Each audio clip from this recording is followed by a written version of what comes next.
this week's AEW Dynamite was definitely a very stacked one. Of course, it's the go-home show to Revolution, and yeah, of course, probably the biggest event of the show was kicking off with the President General Manager, whatever it is, Tony Khan, with a major announcement, and then we also got some big matches on the card as well, with Final Revolution details getting announced. But let's start off with Tony Schiavone, who was in the ring with Tony Khan, and he was hyping up his announcement. Khan soon took the mic and said how much he appreciates those in the crowd. He then dropped the bombshell saying that he had purchased Ring of Honor, the promotion that started 17 years ago. Tony Khan referenced AEW star and coach Christopher Daniels, praising him for his role in ROH's formation, and announced a match between him and Brian to kick off the match. Really interesting start to Dynamite. Definitely was surprised by this announcement, but yeah, it's really exciting. I can't wait to see how it goes. I'll probably make a video about it. Before we got Brian Danielson versus Christopher Daniels, the American Dragon was the first to make his way out of the ring, followed by Daniels. They followed the Code of Honor and shook hands before the match started. The thing started with some old school grappling where Danielson got the better of Daniels. However, the latter soon found his way back after dropping Danielson with a dropkick. The action spilled to the outside where Christopher Danielson laid down with a moonsault. Back in the ring, the American Dragon regained control and brutalised Danielson with a series of kicks. Danielson executed multiple chops on Daniels, but the latter soon countered with a blue thunderbomb. The crowd erupted, backing the former tag team champ. The American Dragon then hit a German suplex on his opponent, followed by a running strike. He then unleashed multiple chops on Daniels, and after a series of close pinfalls, Danielson and Daniels then began exchanging brutal strikes. Danielson soon got to the ropes, and Daniels hit following to the top, executing a Hurricane Rana, but failed to do so. He also then attempted the moonsault, but Danielson countered it and choked him out with a triangle on Dynamite. I'm going to give this a 7 out of 10. It really just shows what Daniels could do. Still one of the top wrestlers. This was just brilliant. And then after the match, we got a bit of mic action. The American Dragon took to the mic, recording his first ever ROH match, and just talked about fond memories and all of that, and said he was looking forward to going back there. But he unleashed an attack on Christopher Daniels, sharing his true colours. John Moxley then soon came out to a big pop. Mox hyped this match with Daniels in Revolution 2022, predicting that he would beat him. He then asked the American Dragon to get his hands on him, but the latter smartly walked away with the crowd booing. Yeah, this was perfect. ROH announcement, great match, and Moxley Bryan storyline continuing. Really good stuff. Darby and Sting were then backstage, with Alan sending a message to Guevara. Alan stated that although they would team up at Revolution, he still had his sights set on the TNT title before a tag team battle royale ensued.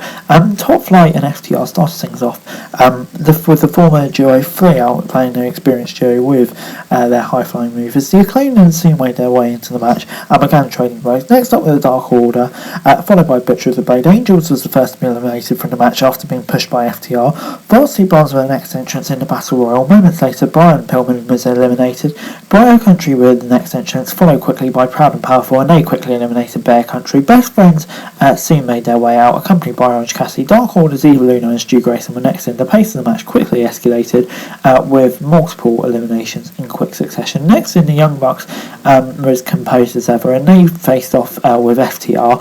Peter Avalon and Ryan Nemeth were next, followed by the Gun Clubs, and the Young Bucks and FTR formed an unlikely alliance take out a few participants before the Nightmare Family came out, and so did 2.0 in the final entrance. Multiple eliminations took place, and lots of back and forth. You can kind of see the Young Bucks and the FTR were the two main sort of teams in this.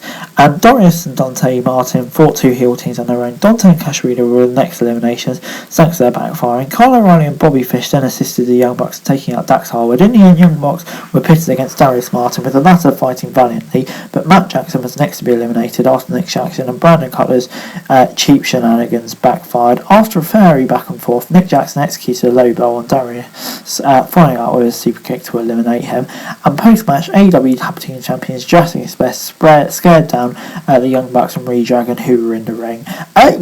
It does make sense. This match was decent enough. The format's a bit confusing, but it was still decent enough. I'll give it 7 out of 10. We've got the match that we all wanted to see, really. Backstage, Chris Jericho hyped his match with Eddie Kingston for Revolution. He took shots at Kingston, saying he wasn't being a big star. Jericho added that Kingston needs to contemplate whether he ever stood step up to a star like him, and was soon greeted by Proud and Powerful. And although they did exchange a word, things didn't seem good between them. Before CM Punk was out next, and he was always wondered if he was a bad guy. The Straight Edge Superstar then praised MJF for opening up about his struggles last week. He added that he didn't think the Pinnacle leader was lying. Punk then added that MJF has done some truly despicable things in AEW, like attacking Dean Malenko, disrespecting Pillman, and many more. He also rejected MJF's handshake a few months back on Dynamite. CM Punk urged MJF to come out. Moments later, the Salt of the Earth made his way out, and Punk looked straight into the eyes. Punk said he had done some horrible things in his career, recalling some of his feuds in WWE. He advised whether whatever hate MJF has for him will eat him alive in the long run. Punk added that there were young fans out there who look up to MJF in this shocking development. MJF hugged Punk, with the latter reversing it back. However, being the heel he is, it soon led to a low blow and then brutalising him. He signalled for Wardlow and Shawn Spears to come out, who came out of the Dynamite ring, which he used to take down Punk. FTR joined the Pinnacle, taking down the security personnel. MJF then left Punk bloodied while Spears choked him in the ring. He then grabbed the mic, terming CM Punk stupid, and made it clear it was all an elaborate tap by quoting a dialogue from the iconic movie The Usual Suspects. Sting, Allen and Guevara soon came out to Punk's rescue, forcing the Pinnacle to escape.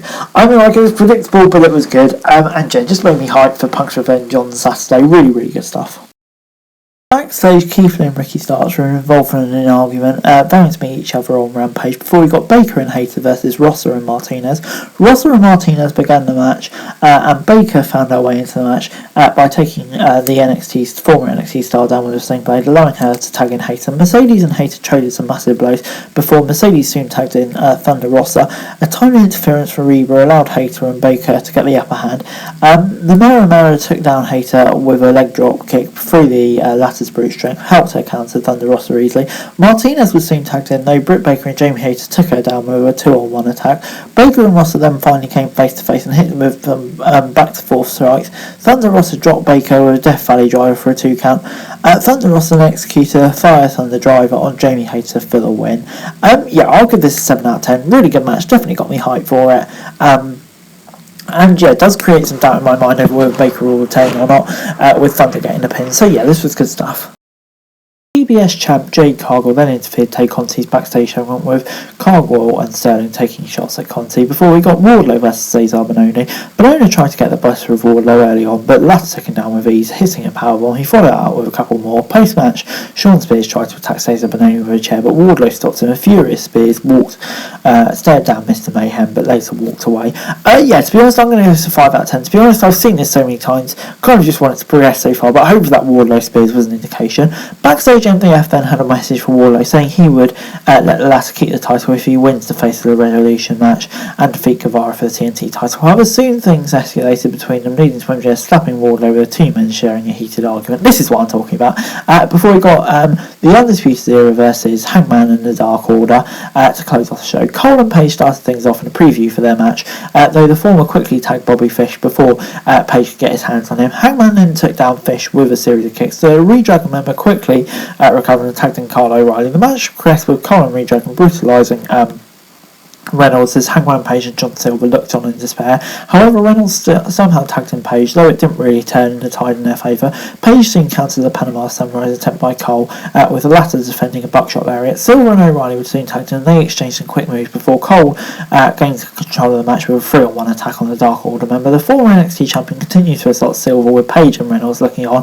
After multiple attempts, Silver finally made the hot tag, with Page coming down and taking them all out, leading to Page and Cole finally coming to blows. All 6 men entered the ring, trading forehands and elbow strikes. Things turned chaotic, with Page taking Cole on with a lariat.